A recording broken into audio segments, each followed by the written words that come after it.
مسلمان کو اپنے زبان سے تکلیف پہنچائے نہ ہاتھ سے تکلیف پہنچائے. یہ حدیث کا مطلب ہے. اس حدیث سے آپ صلی اللہ علیہ وسلم نے ایک بہت بڑی چیز کی طرف جو ہے ہمیں تنبیہ فرمائی ہے.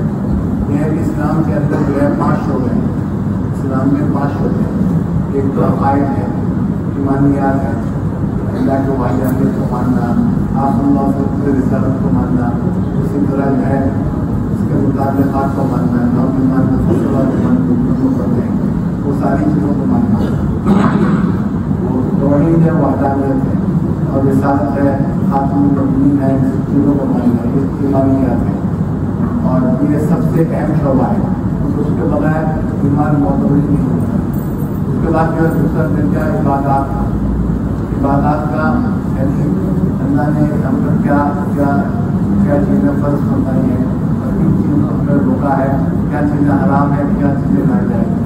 یہ عبادات کا شعبہ ہے. نماز ہے, روزہ ہے, زکوٰۃ ہے, حج وغیرہ. اور تیسرا شعبہ ہے معاملات کا.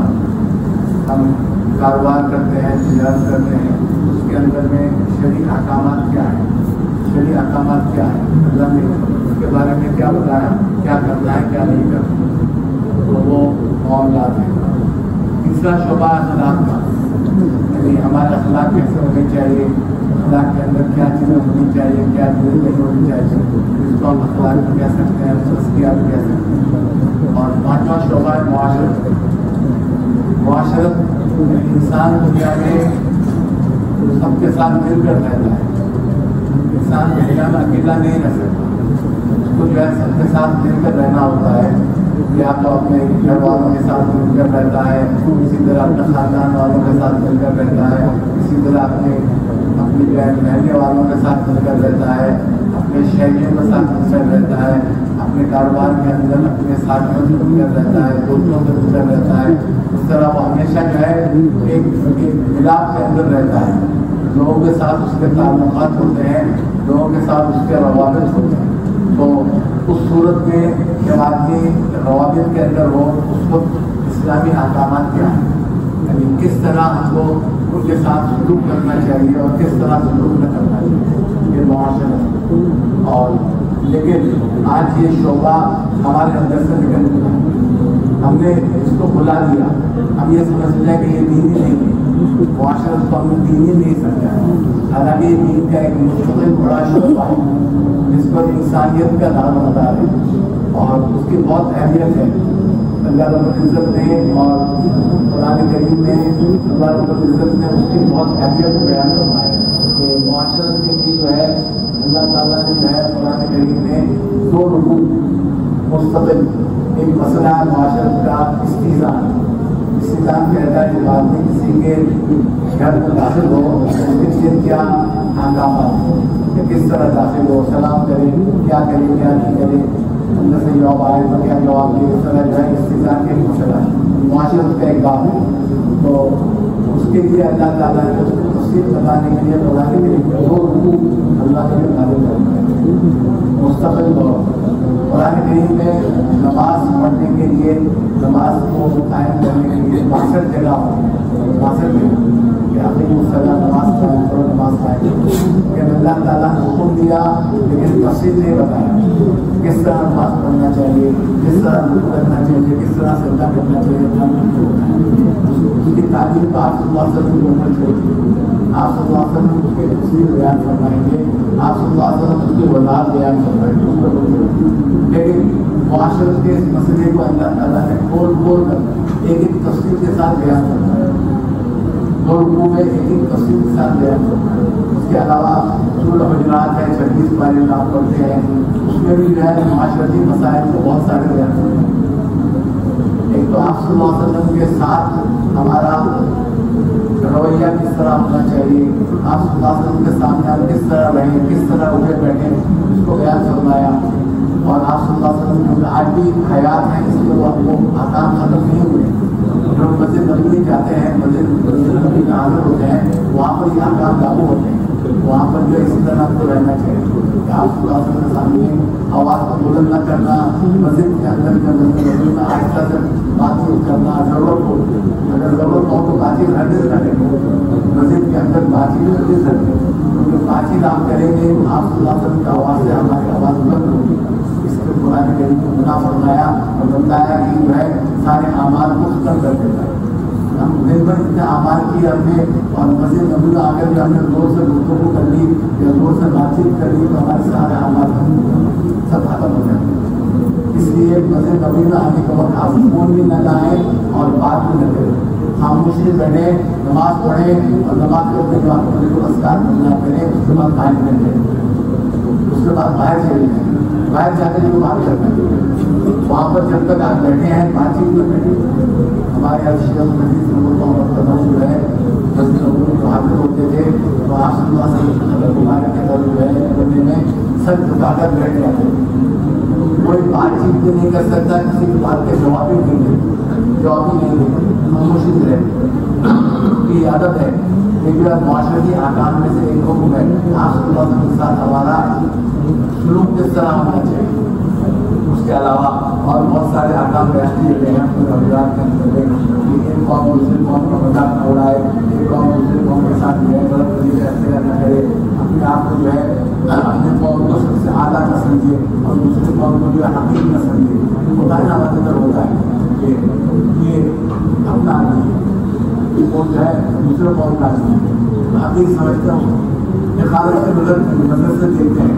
قرآن کریم نے اس سے سخت منع ہوتا ہے اور یہ بتلایا کہ اللہ کے نزدیک تو عزت والا وہی ہے جو زیادہ تقویٰ والا، بس نہ کسی سفید کو نہ کسی کالے پر نہ کسی کالے کو کسی سفید پر جو ہے فضیلت حاصل ہے۔ وہاں تو فضیلت سے تقویٰ کی وجہ سے کون اللہ سے کتنا ڈرتا ہے، کون اللہ سے کتنا جو ہے خوف کرتا ہے، کتنے اللہ کے احکامات کی پرواہ کرتا ہے، وہی اللہ کے نزدیک معیار ہے، وہی معیار ہے۔ اس میں جو ہے یہ بات ختم ہو جاتی ہے۔ تو اس روزگار کے اندر بیان فرمائیں احکامات، تو یہ اس سے آپ جو ہے معاشرت کی اہمیت کا اندازہ لگا سکتے ہیں۔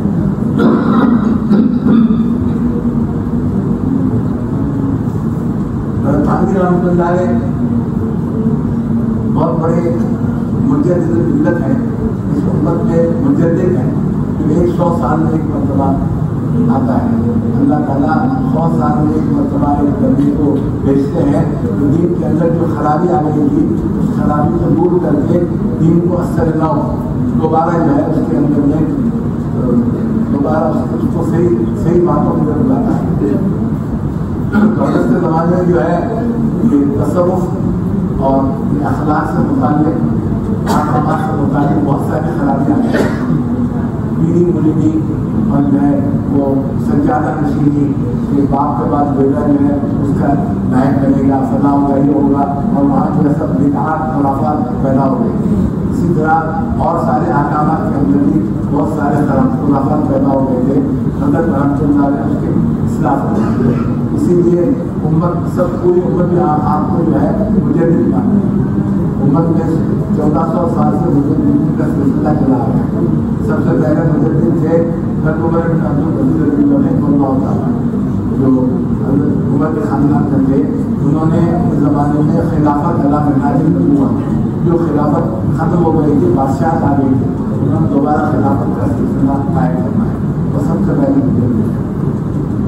اسی طرح امام ابو حنیفہ رحمۃ اللہ علیہ، امام شافعی رحمۃ اللہ علیہ اور اس طرح جو اور دوسرے علماء مجدد ہوئے ہیں۔ اخیر میں ہمارے زمانے میں آخری مجدد جو ہے تھانوی رحمۃ اللہ علیہ، انہوں نے دین کو پھر سے جو ہے دین کی خرابیوں کو دور فرمایا اور جو ہے جو گندگیاں تھیں اس کو ختم فرمایا۔ تو وہ فرماتے ہیں کہ بھائی پہلے انسان بنو، عالم بننا، حافظ بننا اور ولی اللہ بننا اور کتب بننا اور پتہ نہیں کیا کیا بننا، یہ سب بات ہی تھی۔ کسی کو اگر جو ہے صوفی بننا ہو، عابد بننا ہو، کتب بننا ہو، میرے پاس جائے میرے پاس آئے، آدمی بننا ہو تو میرے پاس آئے، انسان بننا ہو تو میرے پاس آئے۔ میں آدمی بناتا ہوں، میں آدمی بناتا ہوں، کیونکہ انسانیت اصل ہے، انسانیت اصل ہے، باقی ساری چیزیں زندگی ہیں، بات کی چیزیں ہیں۔ تو میرے پاس آدمی کرنے کے لیے آئے. حضرت جو ہے حضرت کے یہاں ہم یہ سمجھتے ہیں کہ خانقاہ میں جانے سے صرف اذکار کرنا ہوتا ہے, نغمے لگانی ہوتی ہے, ہندو اللہ کی طرف لگانی ہوتی ہے, اور جو ہے تسبیحات پڑھنا ہوتا ہے. یہ غلط بات ہے. تصوف میں یہ اذکار اولاد ثانوی چیزیں, دوسرے درجے کی چیزیں, ثانوی چیزیں ہیں. اصل چیز جو ہے وہ اندر کو بنانا ہے, اپنے اندر کی کسی کرنی ہے, قلب کو بنانا ہے.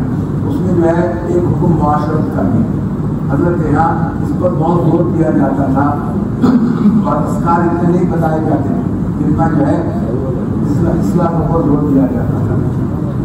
آج اس کا الٹا ہوتا ہے. ہم سمجھتے ہیں کہ ہم ذکر اذکار کر رہے ہیں, درجے لگا رہے ہیں, یہ پڑھ رہے ہیں, وہ پڑھ رہے ہیں, ہم کو بہت کچھ کرنی ہے, لیکن اندر سب خراب ہے.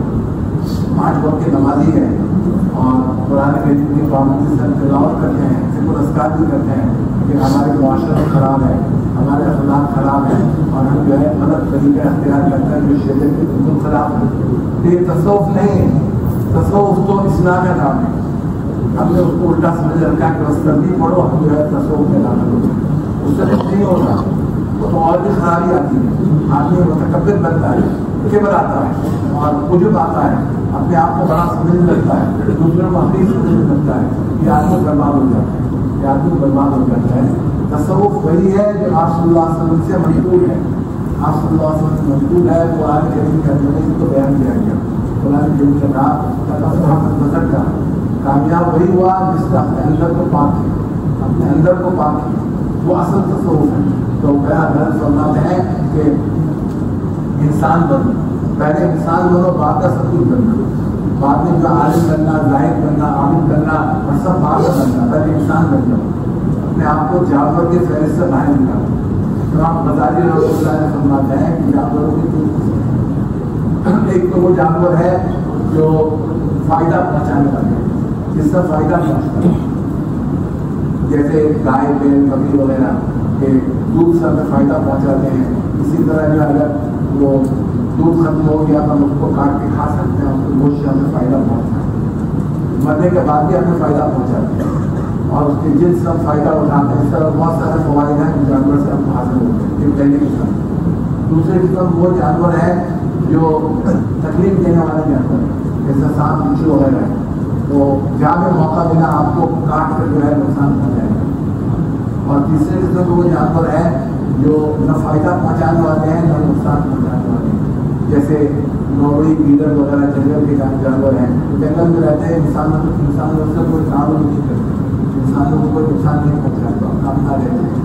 امام غزالی فرماتا ہے اے انسان, اس کے بعد فرماتا ہے اے انسان تم اشرف المخلوقات, اگر تمہیں انسانیت کے درجے سے جب کہ جانور بننا ہے تو پہلی قسم کا جانور بننا, یہ فائدہ پہنچانے والا جانور. اگر وہ بھی نہیں ہے تو تیسرے قسم کا جانور بننا, کہ نہ نقصان پہنچا نہ فائدہ پہنچا. لیکن دوسری قسم کا جانور ہوتا ہے جس سے جو ہے لوگوں کو تکلیف پہنچے, جس سے لوگوں کو تکلیف پہنچے. اسلام نے معاشرت کا بہت اہتمام کیا ہے, معاشرت کا بہت اہتمام کیا ہے, اور اس میں سے ایک حکم یہ ہے کہ اپنی ذات سے دوسروں کو تکلیف پہنچے. ابھی حدیث میں نے پڑھی ہے نہیں بتایا گیا کہ میری ذات سے دوسروں کو تکلیف نہ زبان سے نہ ہاتھ سے. زبان کی تکلیف زیادہ ہوتی ہے, اس لیے اس کو مقدم کیا, پہلے بیان کیا. کیونکہ عربی کا شاعر کہتا ہے کہ رحموں سے یہ تلوار کا تیر کا زخم بن جاتا ہے, لیکن جو زخم جو زبان سے لگا ہے وہ نہیں بھرتا, وہ نہیں بنتا ہے, وہ ہمیشہ باقی رہتا ہے. دن کے اوپر وہ بات آ گئی, بات ختم نہیں ہوگی. تو اس لیے جو ہے زبان کے زخم سے سامنے والے کو بچائے, ایسی بات نہ کریں جس سے جو سامنے والوں کو تانا دینا, اسی طرح جو ہے مذاق اڑانا, اسی طرح جو ہے گھما پھرا کر بات کرنا اور اس کو طنز کرنا, گالی بکنا, یہ ساری چیزیں نہ کر کے یہ معاشرت اسلامی معاشرت, اسلامی معاشرت ہے, اسلامی تعلیمات ہے جو ہمارے ذمے ہے. آپ دیکھیے تکلیف پہنچانے سے, مسلمان بھائی کو تکلیف پہنچانے سے کتنی